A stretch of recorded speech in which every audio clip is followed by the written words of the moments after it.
അങ്ങെന്തിനാ അസ്വസ്ഥനാവുന്നത്? അങ്ങിരിക്കും, ഞാൻ അങ്ങക്ക് വഴങ്ങാന്ന്. ഞാൻ അങ്ങക്ക് വഴങ്ങാം. ഒരു മര്യാദ ഉണ്ട്. ഞാൻ എൻ്റെ ഒരു പോയിന്റ് കംപ്ലീറ്റ് ചെയ്തിട്ട് വഴങ്ങാം. അങ്ങേ പോലെ ഒരാൾ എഴുന്നേറ്റ് ഞാൻ വഴങ്ങായിരിക്കോ?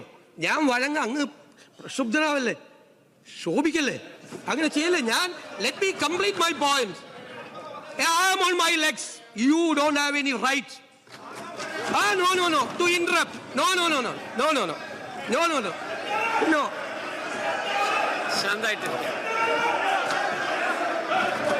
ശാന്തമായിട്ടിരിക്കുക. മുഖ്യമന്ത്രി പ്രതിപക്ഷത്തെ നേരിടേണ്ടത് ഇങ്ങനെയല്ലോ. You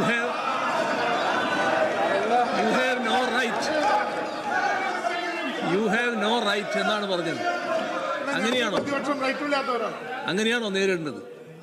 അങ്ങനെയാണോ പ്രതിപക്ഷത്തെ നേരിടേണ്ടത്? അങ്ങനെയാണോ പ്രതിപക്ഷത്തോട് സംസാരിക്കേണ്ടത്? കേക്കോ, അങ്ങ് ശാന്തമായി കേക്കോ. സാധാരണ അങ്ങ് 10 വർഷക്കാലം ഈ സംസ്ഥാനം ഭരിച്ച മുഖ്യമന്ത്രിയായിരുന്നു.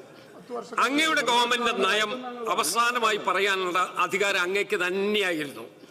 അതുപോലെ തന്നെ ഈ ഗവൺമെന്റിന്റെ നയം എന്താണ് എന്ന് ഈ സഭയെ അറിയിക്കേണ്ടത് മുഖ്യമന്ത്രിയാണ്. അപ്പൊ ദയവായിട്ട് അങ്ങ് ഇതിനോട് സഹകരിക്കും.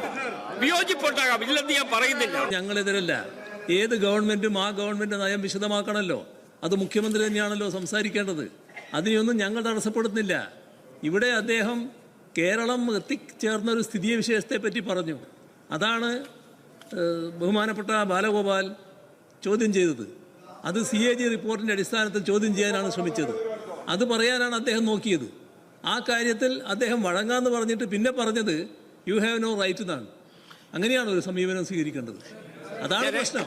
അദ്ദേഹം പറഞ്ഞത് വെർബാറ്റം ഞാൻ പറയാം. You don't right to interrupt എന്നേ പറഞ്ഞുള്ളൂ. ഇന്ററപ്റ്റ് ചെയ്യാൻ കേക്കോ അദ്ദേഹത്തിന് 90 മിനിറ്റ് ആ ഗവൺമെന്റിനുള്ള ആ 90 മിനിറ്റിനകത്ത് നിന്ന് അദ്ദേഹം സംസാരിക്കുകയാണ്.